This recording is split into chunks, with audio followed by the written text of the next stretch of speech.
أعوذ بالله من الشيطان الرجيم بسم الله الرحمن الرحيم الحمد لله الذي حرم الظلم والصلاة والسلام على رسول الله وعلى آله وصحبه أجمعين أما بعد Assalamu alaikum wa rahmatullahi wa barakatuh. Au nom d'Allah le clément, le miséricordieux, qui a toute la louange, toute la gloire à Allah Ta'ala, qui a rendu illicite, illégal, illégitime, inadmissible l'injustice sous toutes ses formes. Et que le salut et la paix d'Allah Ta'ala soient sur la meilleure des créatures, Muhammad sallallahu alayhi wa ala alihi wa sahbihi ajma'in. Cela dit, nous vous renouvelons la salutation de l'islam qui n'est autre que Assalamu alaykum wa rahmatullahi wa barakatuh.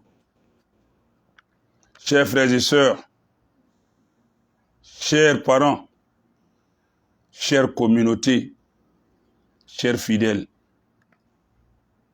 nous voici devant vous avec beaucoup d'amertume, beaucoup de peine, avec beaucoup de regrets de n'avoir pas été écoutés, encore moins être suivi. Mais advienne que pourra, c'est Allah qui décide de toutes choses. Aujourd'hui, nous sommes face aux dégâts, face au sinistre, face au désastre, face à la tragédie qu'on pouvait éviter. Wallahi, je jure par Allah qui tient mon âme. Wallahi, billahi, tallahi, cette tragédie, hormis le fait que ce soit un destin divinement parlant, spirituellement parlant, mais humainement parlant, cette situation pouvait être évitée. Quand bien même elle serait arrivée, elle serait acceptable ou compréhensible par les uns et les autres. Mais hélas, nous n'avons pas été suivis. Je dirais même nous n'avons pas été écoutés. Nous n'avons pas été pris au sérieux.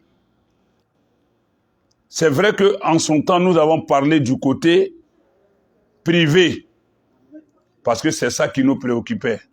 Sinon, le volet public se retrouvait de façon subtile dans notre intervention. Compte tenu du fait que nous connaissons l'environnement et nous en connaissons les acteurs. Mais n'étant pas des hommes du public, nous n'avons pas osé nous étaler sur l'aspect public. Mais hélas, avant d'aller dans l'analyse de la situation,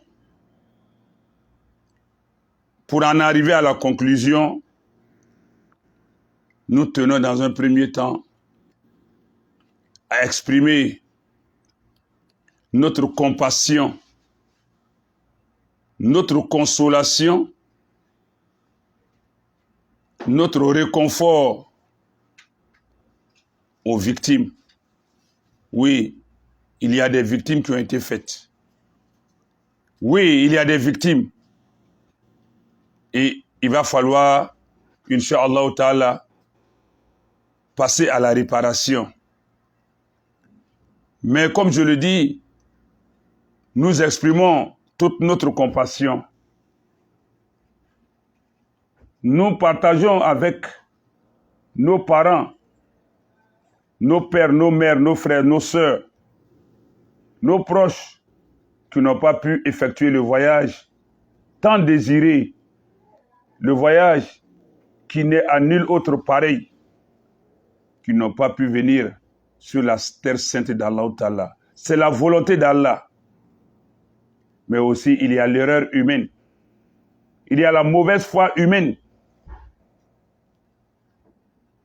On ne va pas tout mettre sur le destin, sur la volonté d'Allah seul. Sinon, Allah n'aurait pas créé l'enfer. Mais si Allah nous introduit dans le paradis, c'est sous l'effet de sa miséricorde. Mais si Allah nous introduit dans l'enfer, c'est de par sa justice à l'égard de notre injustice. Sinon, l'enfer n'aurait pas existé. Le destin existe, mais ce n'est pas le destin qui nous amène en enfer. Ce sont nos agissements qui nous amènent en enfer. Et ce sont nos agissements aussi qui nous font mériter le paradis. Donc nous réitérons notre soutien, notre compassion, notre accompagnement à tous les sinistrés, à toutes les victimes qui n'ont pas pu voyager. Tant du côté étatique que du côté privé. Je profite pour faire un clin d'œil à mon frère, mon grand frère Abdul Fattah, qui est le responsable de l'agence privée du Hajj